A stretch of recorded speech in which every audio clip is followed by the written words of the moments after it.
All right, so today we finished the one and only Ruby. We are going to be starting on page 186, and that chapter is called Ivory and Memory. Anakila leads me to a quiet spot shaded by three large pine trees. In the distance, I can hear the other elephants laughing and talking. It's almost time for the ceremony, says Ankilo. Your aunts are quite excited. I tug at a hunk of grass. At least somebody is. Tusks, Ruby, are a sign that you're growing up. They're also very helpful, Aunt Akilo says. They're great for digging soil for a dirt shower or removing tusky bark or play fighting and sometimes even real fighting. Tusk are as useful to elephants as arms are to humans.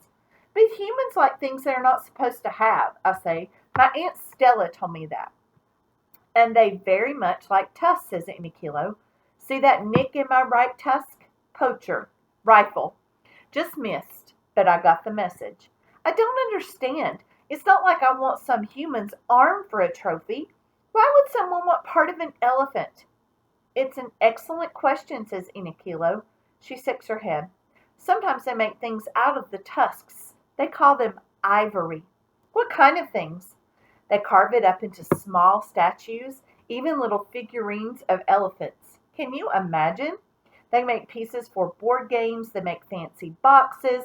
They use tiny shards to make pictures. They make piano keys. What's a piano, I ask, and I remember too late that it's rude to interrupt. It's sort of a big box that humans use to make silvery sounds, Anakila explains. Of course, sometimes humans don't bother to create anything with the ivory. They just take the tusks and put them up on a wall. But why? So they can imagine what it's like to be an elephant, I suppose, Anakilo strokes my back with her tongue. After all, who wouldn't want to be one of us? So that's a great answer to the question why. Because sometimes we just don't understand things. And so Ruby just doesn't understand why.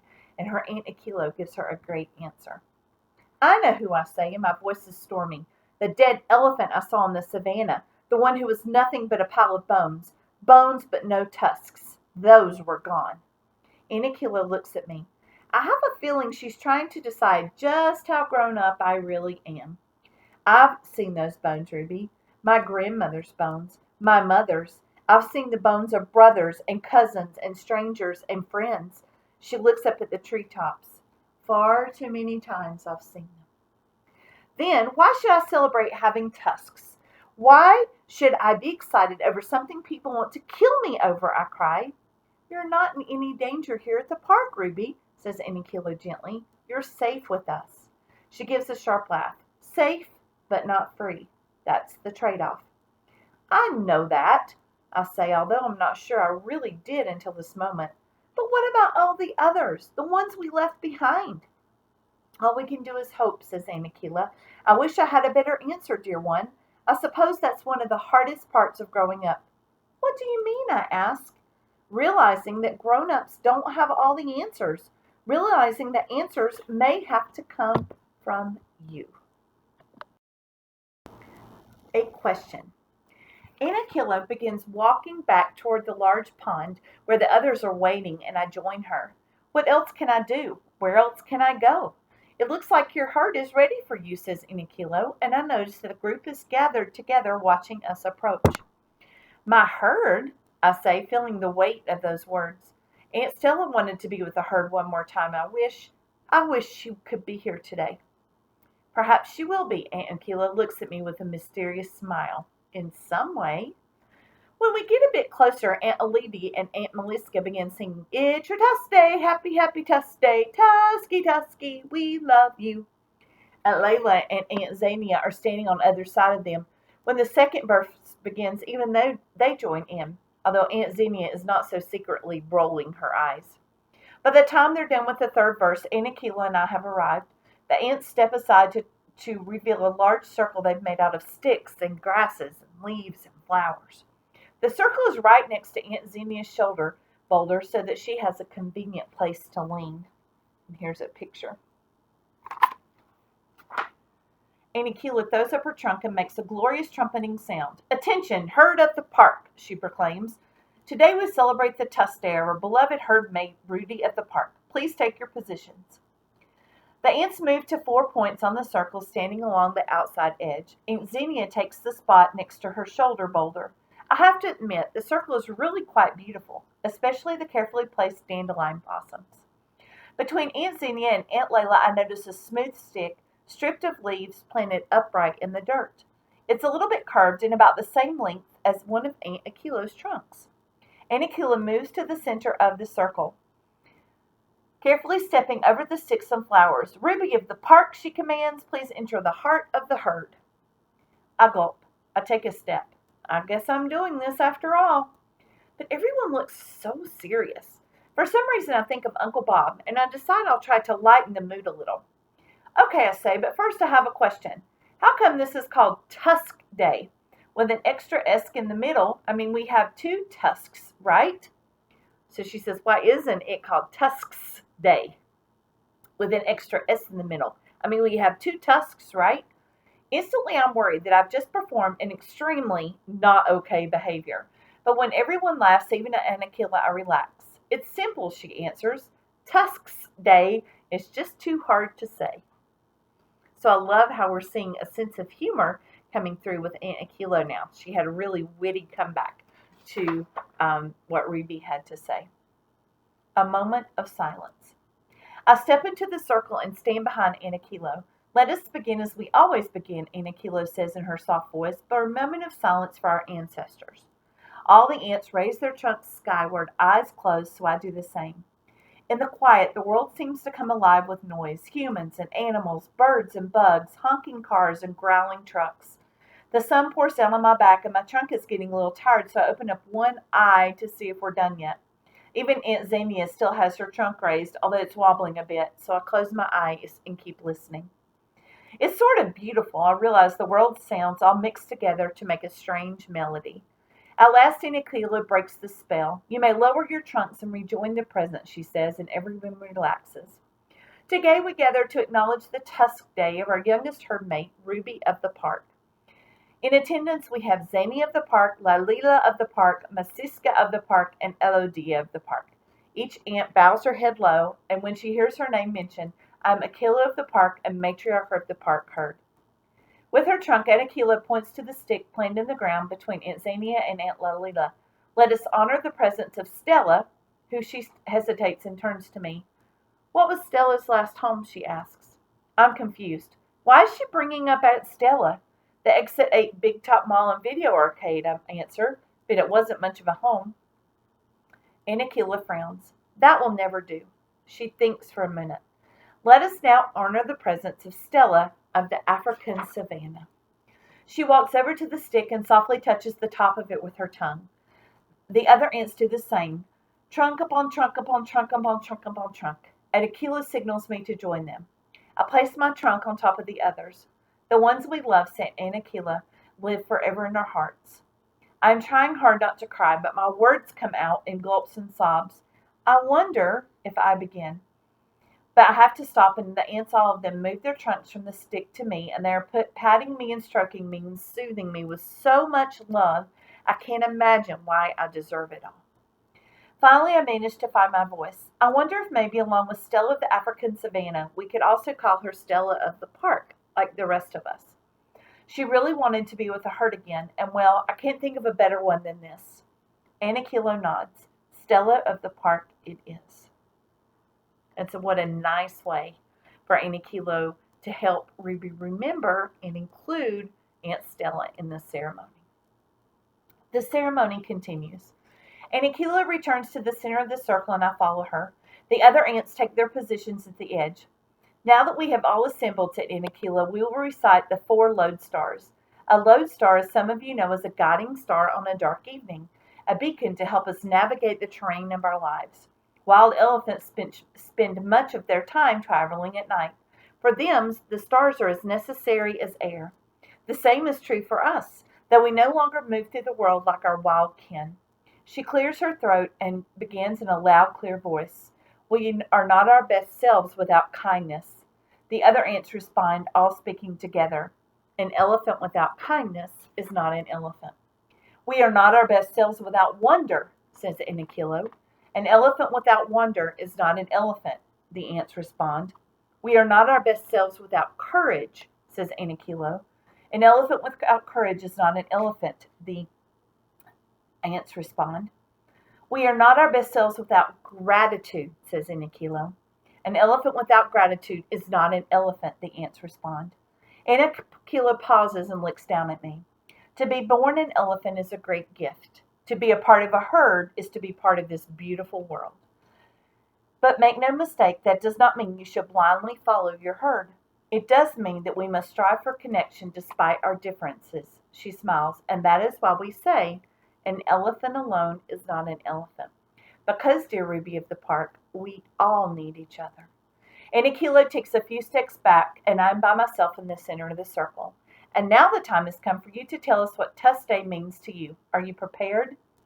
No, I think. And then I'm trembling. But I locate my voice and squeak, I hope so.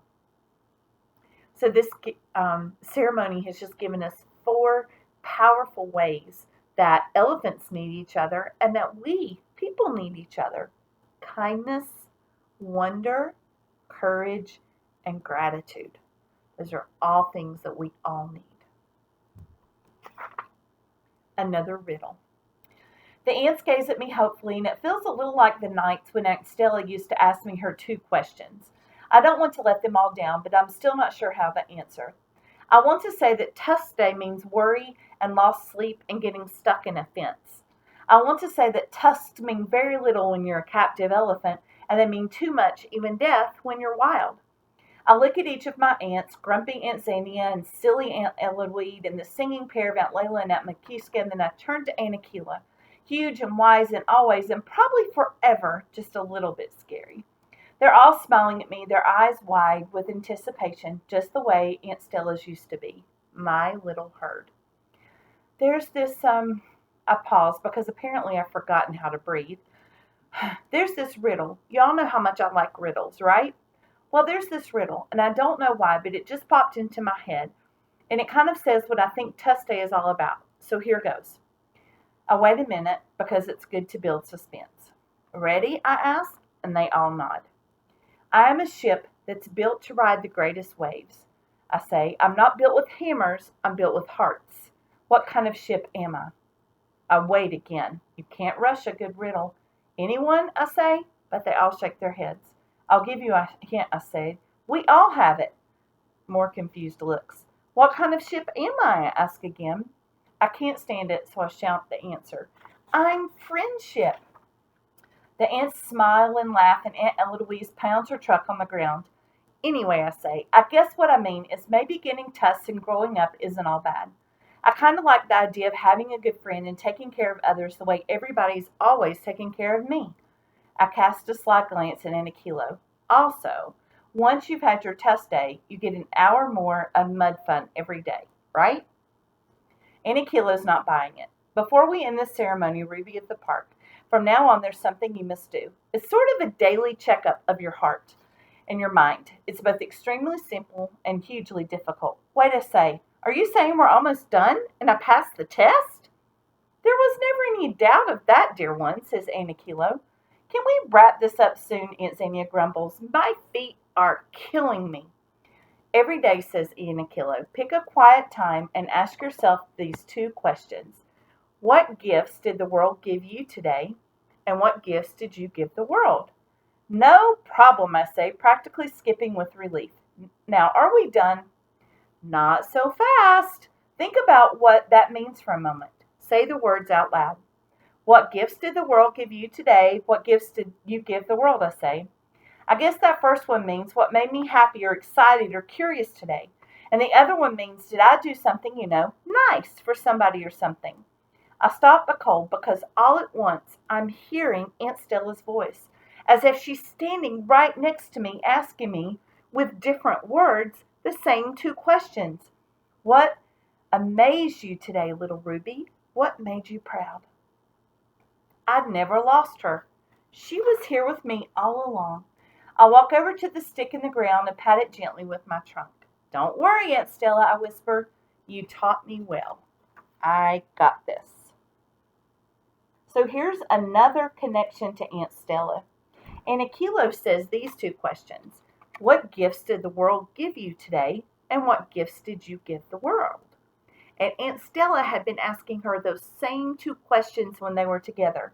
What amazed you today, little Ruby, and what made you proud? So she's been worried about this Tusk day, and she'd already been practicing it with Aunt Stella. She just didn't know. So now she has two different ways that she can ask herself these questions. Aunt Stella's stories. Before dinner, I stopped by Canine Corner to see Uncle Bob and Uncle Ivan. Aunt Kenyani is there too, munching on a piece of pineapple. So how was your big Tusk Day ceremony? Uncle Bob asked. I say, it was actually pretty great. It even had a special place set aside for... I cut myself short, but Uncle Ivan finishes my sentence. For Stella, he says. How did you know that, Uncle Ivan, I guess? He shrugs. Akila came this way yesterday. She was worried about you, and we talked about Stella a little. I smile at him. It's pretty great when you know that others are looking out for you. I hope I get the chance to do that someday soon. I even told a riddle, I say, the one about friendship. Hammers and hearts, says Uncle Bob, a classic. You know another classic? Uncle Ivan asks as he cuddles next to Aunt Kenyana.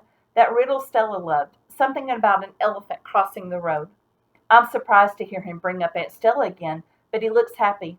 Why did the elephant cross the road, I say? Yeah, that one, Uncle Ivan said. It always made her laugh. Because the chicken retired, I say, and we all smile. She loved that one about the footprints and the butter, too, Uncle Bob says fondly. And here's our picture of Ruby. How can you tell if an elephant's been in the refrigerator, I say? That was one of her favorites. We keep thinking of more elephant riddles, and before we know it, we are sharing out Stella's stories until the sun begins to set. Questions and answers. It's late, and all the ants are dozing here and there in the pavilion. Meswika is big and yellow like a glowing dandelion, and the only sound is Aunt Xania's snoring. I feel the same now that my Tusk Day is over, and I feel different too. How can that be? It's a mystery. But that's okay. I like mysteries. They're like riddles, without the giggling. I think of the questions I'm supposed to ask myself from now on. What gifts did the world give you today, and what gift did you give to the world? Thanks to Aunt Stella, I've had plenty of practice for this. The second one is pretty easy. I tried my best to be brave today, even when I was afraid. After the ceremony, I thanked all my aunts, especially Aunt Akilo, for their hard work on my Tusk Day, and I told everyone how much I loved them. But the first one, the one about the gifts the world gave me today, I don't even know where to start. I may be the littlest elephant, but I'm also the luckiest. I hope you've enjoyed the one and only Ruby.